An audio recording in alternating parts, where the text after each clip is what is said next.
一只巨蜥正在河边觅食，突然被水里潜伏的尼罗鳄咬住了尾巴，它立马开始奋力挣扎。鳄鱼同样死咬住不松口，它不想放过这顿美餐。最后结果究竟如何呢？是巨蜥逃出升天，还是鳄鱼喜获美餐？尼罗河巨蜥是非洲体型最大的蜥蜴，虽然不如著名的科莫多巨蜥大，但是1.4米左右的体长和最大7公斤的重量，在蜥蜴里面依然傲视群雄。当然，在蜥蜴里面再怎么大，也比不过最小2米、重达1吨的尼罗鳄，力量方面非常吃亏。不过，身为非洲排名第2的爬行动物，它们也有自己独特的优势，那就是速度和灵活性。同为生活在非洲尼罗河里的爬行动物，尼罗河巨蜥的智商和狡猾程度都比只会武力压制的尼罗鳄强。它们甚至会使用著名的游击战术。曾经有过巨蜥戏耍雌性尼罗鳄，最后掏空一窝鳄鱼蛋的记录。虽然都是水陆两栖动物，但巨蜥在陆地上的行动要比鳄鱼灵活得多，耐力也强得多，可以轻松躲开笨重的鳄鱼。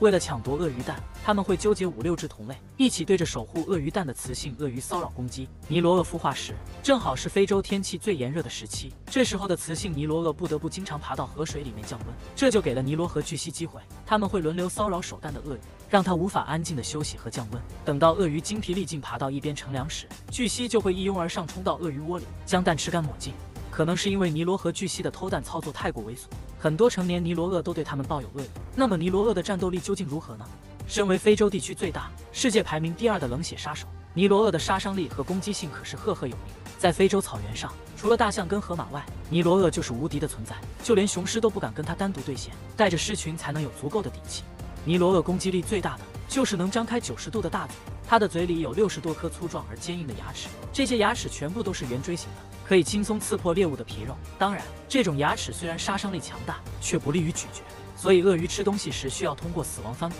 来将对方撕碎生吞，这使它的进食场面非常残忍血腥，并且尼罗鳄的咬合力十分巨大，一口下去能产生2500磅的咬合力，坚硬的乌龟壳都经不起它一嘴。它的防御力也十分强大，坚硬的表皮连子弹都能弹飞，一般动物很难破开它的防。也因此，鳄鱼皮是制作皮包、皮带、皮鞋等制品的顶尖原料。另外，如此攻守兼备的鳄鱼还十分擅长偷袭，它们最喜欢藏在水里伪装成浮木，然后趁其他动物放松警惕时突然袭击，将对方拉下水淹死吃掉，可见它们有多强大。不过世界上没有绝对完美的生物，鳄鱼也有不小的弱点。它的行动受外界气温影响非常严重，过热和过冷都会导致它行动迟缓。即便温度正常，它也只能在水里发威，到了陆地上就会变得笨重无比。它的耐力同样很差，不能长时间剧烈运动，否则需要2、3个小时来恢复。经过对比，可以看出尼罗河巨蜥和尼罗鳄各有优劣。巨蜥身体灵活，速度快，在陆地上耐力更强，脑子也更加聪明，会使用战术；而鳄鱼的武力值更强，它的体型和力量巨大，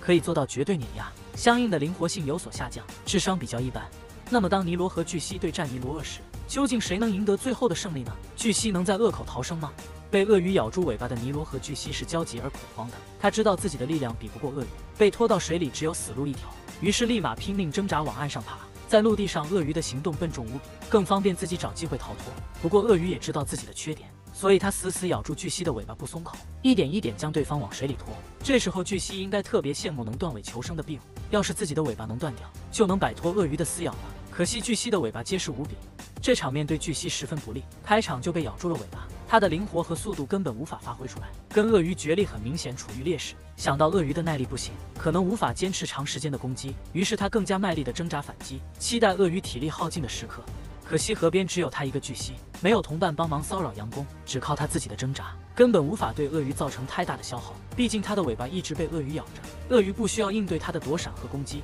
也不必费力气找他。坚持一段时间后，反而是一直挣扎的巨蜥体力耗尽了，无力反抗的他最终没有逃脱，变成了对方的美餐。鳄鱼跟巨蜥本身硬实力差距就挺大，巨蜥对付鳄鱼通常都是发生在极端条件下的投机行为，在这里一开场它的尾巴就被咬中了，后续的结果也算在意料之中。